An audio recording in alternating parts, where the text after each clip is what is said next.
Movie के शुरू में हम एक छोटे बच्चे को देखते हैं जिसका जहाज पानी में डूब रहा होता है और वो एक लकड़ी के तख्ते का सहारा लेकर तैर रहा होता है। फिर हम मेसी को देखते हैं जो कि बच्चों को हंटर्स के बहादुरी के किस्से सुना रही होती है। मेसी एक ऑर्फनेज में रहती है क्योंकि उसके माँ बाप मर गए होते हैं। फिर वो कुछ बच्चों की मदद से ऑर्फनेज छोड़कर भाग जाती है। सीन चेंज होता है और हम कैप्टन क्रो और जेकब को देखते हैं। जेकब वही छोटा बच्चा होता है जिसका जहाज पानी में डूब गया होता है। वो एक सी मॉन्स्टर के पीछे पड़े होते हैं जिसका नाम रेड ब्लस्टर होता है, लेकिन उन्हें अपना जहाज मोड़ना पड़ता है क्योंकि उनके एक साथी के जहाज पर मॉन्स्टर हमला कर देता है। क्रो और उसके साथी मॉन्स्टर का ध्यान अपनी तरफ खींच लेते हैं और वो दूसरे जहाज को छोड़कर इन पर हमला कर देता है। और कुछ टाइम बाद हम जेकब को देखते हैं जो कि मॉन्स्टर पर काबू पाने की कोशिश कर रहा होता है। क्रो भागते हुए मॉन्स्टर पर छलांग लगाता है और उस पर वार करता है और वो मॉन्स्टर पानी में डूबने लग जाता है। फिर कैप्टन उसका सिंग काट कर ऊपर जाने लगता है, लेकिन मॉन्स्टर अपने टेंटिकल से उसे पकड़ लेता है और अपनी तरफ खींचने लग जाता है। जब क्रो की आंख खुलती है तो वो अपने शिप में होता है और वो वापस किनारे जाने का ऑर्डर देकर अपने केबिन में चला जाता है। रात के टाइम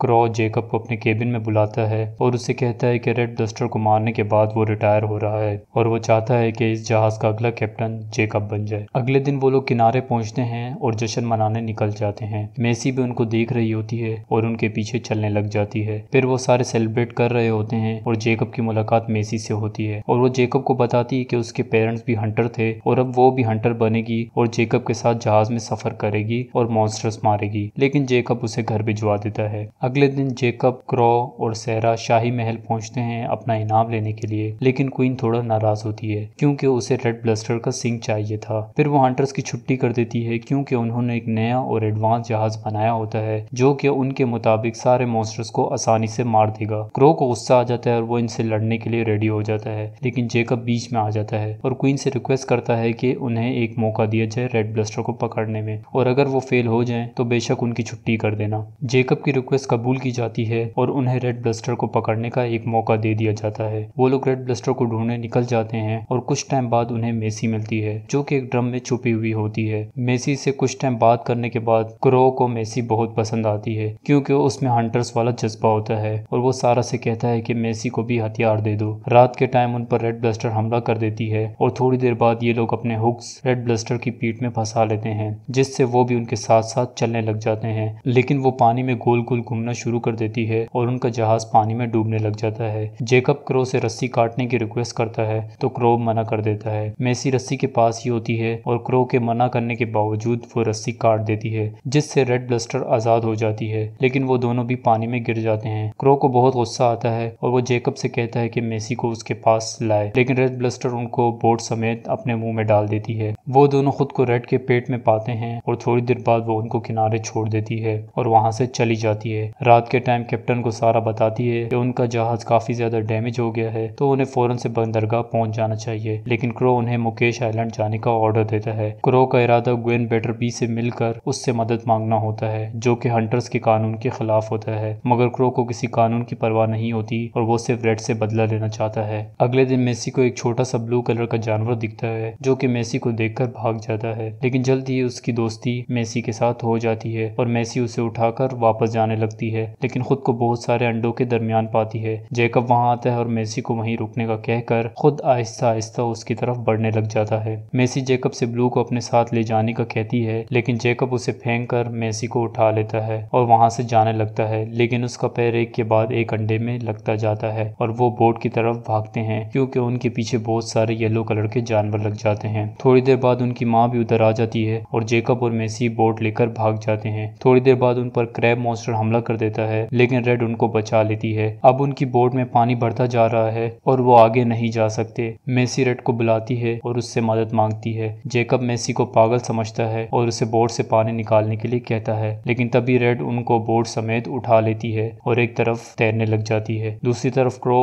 मुकेश आइलैंड पहुंच जाता है और ग्वेन के पास जाता है जो कि उसको एक ऐसे जहर देने को तैयार हो जाती है जो कि उस मॉन्स्टर को चुटकियों में मार देगा, लेकिन बदले में उससे उसका जहाज चाहिए। क्रो उसकी ऑफर कबूल कर लेता है। रात के टाइम जेकब मेसी की किताब पढ़ रहा होता है जिसमें मॉन्स्टर्स और हंटर्स की कहानियां होती हैं, लेकिन जेकब को किताब फालतू लगती है और उसमें कई सारी बातें झूठ भी होती हैं। मेसी बोलती है कि लोग इस किताब में जो पढ़ते हैं उसी को सच मान लेते हैं, जबकि उसने और जेकब ने देखा कि मॉन्स्टर इतने बुरे नहीं हैं। अगले दिन रेड उनको किनारे छोड़ देती है और जेकब उसका शुक्रिया अदा अदा करता है, लेकिन तभी रेड एक तरफ जाने लग जाती है और जब जेकब और मेसी उधर पहुंचते हैं तो उन्हें शाही जहाज नजर आता है। वो जहाज की तरफ बढ़ना शुरू कर देती है और जहाज को बीच से तोड़ देती है। उसे बहुत गुस्सा आया हुआ होता है और वो वहाँ के कैप्टन को खाने की कोशिश करती है, लेकिन जेकब उस पर गोली चला देता है। वो देखती है कि मेसी भी एक तरफ बेहोश पड़ी है, जो कि इन लोगों की तोपों की जद में आ गई। वो जेकब के पास आती है, जो कि अलर्ट खड़ा होता है, लेकिन उन्हें आसमान में रेड फ्लेयर दिखता है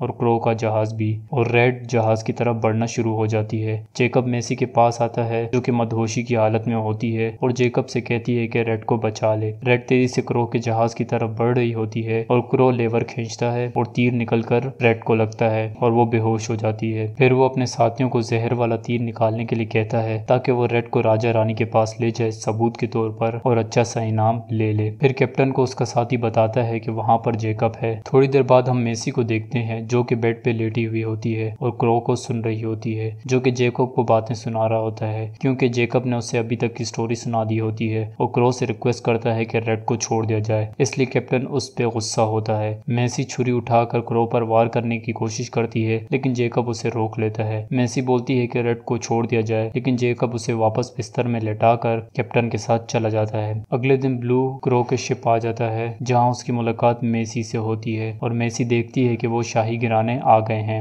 लेकिन उसकी नजर एक सिंबल पर पड़ती है और वो अपने कमरे में मौजूद सारी किताबों को चेक करने लग जाती है और हर किताब में वही सिंबल नजर आ रहा होता है। फिर वो बाहर आती है और उसे रेड दिखता है और वो उसकी रस्सी काटने लग जाती है। सारे लोग और राजा रानी क्रो के साथ एक बड़े सी मॉन्स्टर को देखते हैं और खुश हो रहे होते हैं। फिर क्रो रेड के ऊपर चढ़ जाता है और उसे मारने लगता है, लेकिन जेकब उसे रोक लेता है और उसे मना करता है कि रेड को ना मारा जाए। लेकिन क्रो को अब बहुत गुस्सा आ रहा होता है और वो तलवार लेकर जेकब पर अटैक कर देता है और दोनों लड़ने लग जाते हैं। सेहरा मेसी के पास आती है और अपनी तलवार से रस्सी काट देती है। फिर रेड एकदम से उठ जाती है और क्रो को देखकर उसके पीछे जाती है, लेकिन जैसे ही वो उसे खाने की कोशिश करती है तो उनके दरमियान मेसी आ जाती है और रेड को बताती है कि अगर उसने क्रो को मारा तो मॉन्स्टर और इंसानों की जंग कभी खत्म नहीं होगी। फिर जेकब अपने हाथ में पकड़ा हुआ हथियार तोड़ देता है और वो दोनों उसकी पीठ पे चढ़ जाते हैं और मेसी सबको किताबों की असलियत बता देती है और राजा रानी का पोल खोल देती है। लोग मेसी की स्पीच सुनकर राजा रानी पे गुस्सा हो जाते हैं और राजा रानी वहां से भाग जाते हैं। फिर मेसी और जेकब रेड के ऊपर बैठकर एक तरफ जाने लग जाते हैं और यहाँ पर स्टोरी खत्म हो जाती है। उम्मीद है गाइस वीडियो पसंद आई होगी। वीडियो को लाइक कर दो, चैनल को सब्सक्राइब कर दो एंड